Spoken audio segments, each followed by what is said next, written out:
Fiasco, Superstar, Kai 959 on the street, on the air. We're hanging out with Nene Mahlangu, a very, very dynamic young woman.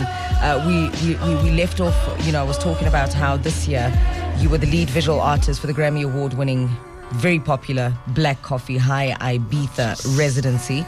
You created 22 artworks for the project. Talk to us about that project. I think sometimes we forget that, someone like Black Coffee may be South African, but he actually is, much as he's a global brand. And you're also, by affiliation, association, and trajectory, I would assume, are very much international too. Oh, yeah, definitely. So I was commissioned to make 23 artworks, but the 23rd one was added recently, and I had to make them all in a month. And I made these artworks. I remember I was in a residency in Finland, and it was the dead of winter, and we couldn't leave the house because it was snowing. And that made me feel really uncomfortable because when you're here, you can just walk around everywhere and do anything. But it took me into such a beautiful creative space because I was forced to really go inside and challenge myself and to step into a place where I had to imagine. I don't know about you guys, but I haven't been to Ibiza yet, so I had to I had to imagine what that would be like to go to this place of escape, right? And the types of characters that people would step into, because I feel like when you go to a holiday destination or a fun destination, you kind of step into this character of carefreeness. And I was just imagining that world and those characters and those vibrant clothing that people choose to wear when they go to these places to make these memories, right? So I was just in my head and conjuring up these people, and I then transferred that onto canvas. And throughout the 5 months, because his residency started in March, April, and it's running until October. So every single Saturday since then, they've been releasing one of the artworks, right? That's insanely incredible. Wow. And while he's DJing there, the artwork is projecting behind him. Whoa. That's great. It's pretty. I love what Black Coffee has done for the black artist industry, because he's really played a very important role in putting black artists on the map. I'm on your website here and I'm taking a look at Maybe I Will Tell. That retailed for 53,000 rand, sold out. I'm looking at another sold out, that's Untitled _XXX, that retailed for 65,000 rand. Another sold out, Two Men in Ibiza, that retailed for 53,000 rand. Here's another sold out here, titled Uncensored, that retailed for 57,000 rand. Still on the market is 5 Rings, 51,000 rand. Transform My Brothers, the cheapest I've seen, not even cheap, but most affordable of the lot, 9,500 rand, and I love it. It actually looks quite beautiful. Thank you. When He Bought Her Flowers, 52,000 rand. The fur coat, oh my God, that is gorgeous. It is 55K. I mean, hey, it's beautiful that you're a black human being in this day and age, proudly creating with your own hands and putting a healthy price point on it. You know your value. But I had to work up to this point. I didn't just wake up and smack a price on it, right? So I think the things that I've managed to achieve gives me the confidence to put up a price point like that. I was not this confident before. I was very shy to even speak big numbers, and I think it's because of just growing up at home. We're just not used to speaking big numbers like that, so I had to grow into this person, and I'm just happy that I'm here right now. Latter, Mariah Carey featuring DJ Khaled, Big Energy, the remix, 17 after 7, 959 Breakfast. Still talking to Nene Mahlangu. So our little kid here, little breakfast champ, says their favorite crayon color is red. What's your favorite crayon or paint color?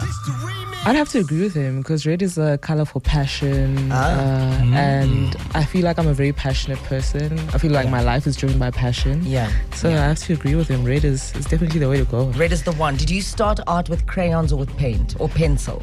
Actually, with charcoal. With charcoal? Yeah. Interesting. Yeah. Very interesting. Yeah, I really enjoyed charcoal, but over time, I just couldn't grab like I couldn't understand it. I couldn't master it, and I just had to move on. But it's still a very great medium to start with. But I'm good now. Earlier on we were talking about, because we're on your website, I'm still on your website, and Dineo spotted a painting for 9.5 grand, but the rest are in the 50s. I mean, what determines a price? Why would there be such a vast difference in two artworks that look amazing to me visually? Yeah. So the thing in visual art is that one-of-ones usually retail higher than editioned pieces, right? So if a person does printing or photography where there is multiple copies of a thing, it reduces the price of that artwork. Of course, it's not just the one unique one. Yeah, it's not the one unique one. So that's why the price is so low. It's based on the number of editions that piece comes in. It's been replicated. It kind of divides, it dilutes that price down to the number of editions that are available. That's why the pricing is so low. So I love the fact that you raised the pricing thing, because there's something very big and something very interesting that you're working on, right? Yeah. You've created a course for visual artists to teach them pricing for their artworks. Yeah. So I mean, I think artists just want to do the art, and somebody else then does the pricing, and then they get knocked, and then they get this, and then they get that. Is this why you perhaps decided, you know what, for my industry, this is my pay it forward? Yeah, because at a price, of course. Definitely. Because I just feel like it's very important for visual artists to be empowered, especially in the entrepreneurial side of things, so that they don't get ripped off, so that they understand the nuts and bolts of what goes into pricing, what goes into having a sustainable career, so that they don't just think about the next sale. You know, you need to gradually price yourself to a certain point. You don't just wake up and just smack bam, you are of this price, right? There are certain criteria that goes into that, and a lot of people are just not aware. And I feel like it's a bit unfair to be in the game and have this information but not distribute it, because then you are doing a disservice to the industry as a whole. And I feel like if we are participants in an industry, we should play a role in making sure that the standard of the industry is uplifted. And I believe that the best way to do that is to share education and to share industry knowledge. Absolutely. Sharing knowledge is vital. Most important. And it's a cliche, but it's a very strong cliche. Knowledge is power. It definitely is. It definitely is. It's 20 minutes after 7. We're going to go into a traffic update, and we'll be back with Nene Mahlangu, Phenduka, as well as Dineo, and yourselves in a bit. The name is Givian. Lost me. So just learn from it and move forward. What's the biggest lesson you've learned, Nene? In life. And in life, I could say I could limit it to your career, but I don't think I want to limit your life experiences to just your career. So yes, in life. I've learned that perspective is everything. The lens in which I see the world determines how I interpret the world. So that has been the biggest life lesson to me this year, actually. You're traveling to Ibiza. Yes.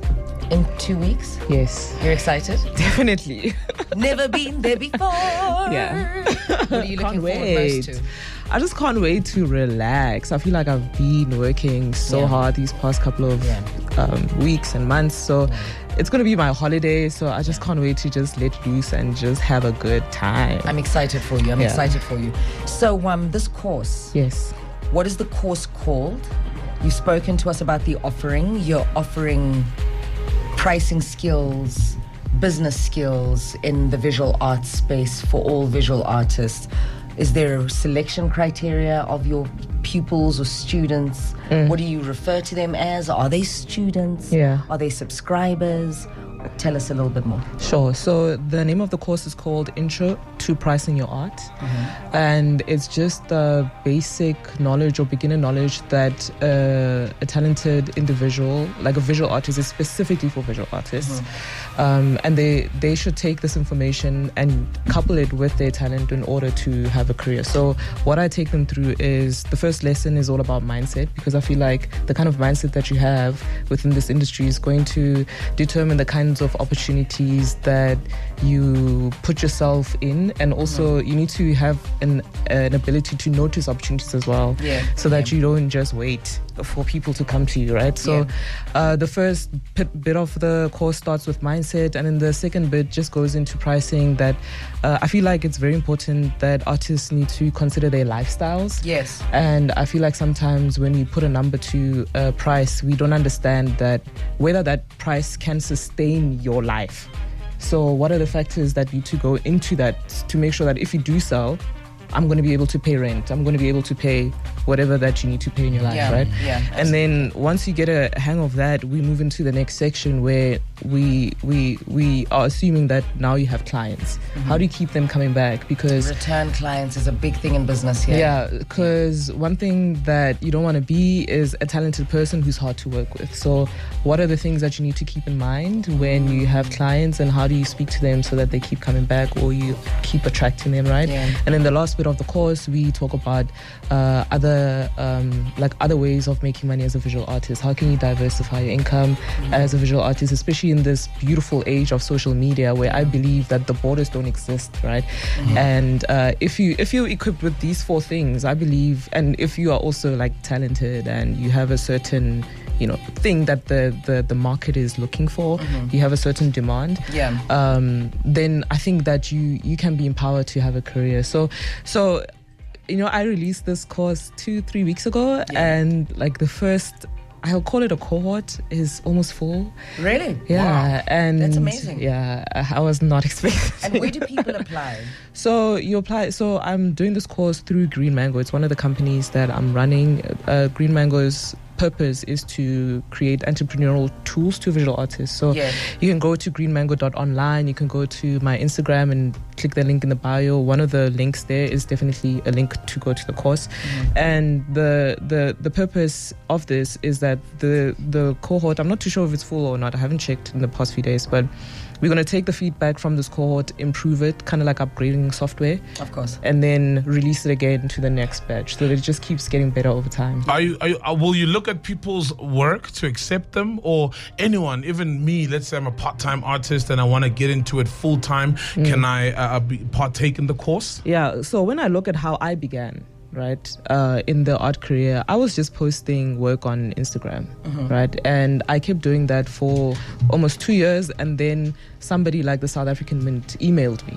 So at that phase, I was not confident enough to have an understanding of what I need in order to even begin in the industry. So this course is designed for people at the beginning of their career who are considering being professional artists. So if they have a desire, I feel like then they will gravitate towards this course, and then they will take this information and hopefully do with it as they please in a good way. And that's what I need. I need people at the beginning, people who are a bit confused, who don't know where to start, who don't know what to do. I like that. I really, really like that, to grow with a bunch of people and really seed the knowledge in them while they're still moist. And sponging. So you can mold them quite nicely. I like that. Her name is Nene Mahlangu. Please just go visit her website and I'm emotional from her work. Many conversations will stem from this meeting of spirits. I think your work is absolutely stunning. It is neomahlangu.com. You're going to love what you're going to see. Trust. There's something very regal about you. Wow. Yeah, no, I mean it. There's something very regal about your energy, the way you carry yourself, and also just very abstract. There's a quick call. There's somebody on the line. Hey. Who is this? Hello. Yebo. Ninjani. Siyaphila wena injani. Is this Zali? It is Zali. Zali in Kempton, Pizozo. How are you, Zali? Oh, Mr. Ngabi. I had a feeling you're going to gravitate towards this conversation. How did I know? Zals, yes. Ausnene likai. Kiteng okay? Kiteng. Kutlile sole abua ka art piece ele 9,000. May I please buy that art piece? But please don't give it to me. I want you to auction it and use those funds to pay for anyone who's coming for the course. Oh wow, that's beautiful. This is so beautiful. That's Zali. beautiful. That's him. That's Zali for you. That's Oh my Zali. God. That's him. And can I tell you something? It's legit gonna happen. That's so beautiful. So may you be blessed 10 times even always. More for just doing that. May you be blessed even more abundantly. It's Fense and Zali are going to connect, and we're going to make sure that it's going to happen. Trust me. And coincidence, the art piece is named Transform My Brother. Wow. Transform My Brother. And that's a brother who's transformed, about to transform somebody else in another life. Yeah. Crazy, right? That's insane. That's how we call it a wrap with you. Thank you so much for taking your time to start your day on 959. Ladies and gentlemen, that was Nene Mahlangu. To you who's watching online, thank you very much for watching, kaya959.co.za. And to you who's listening, stay listening. Sisasela.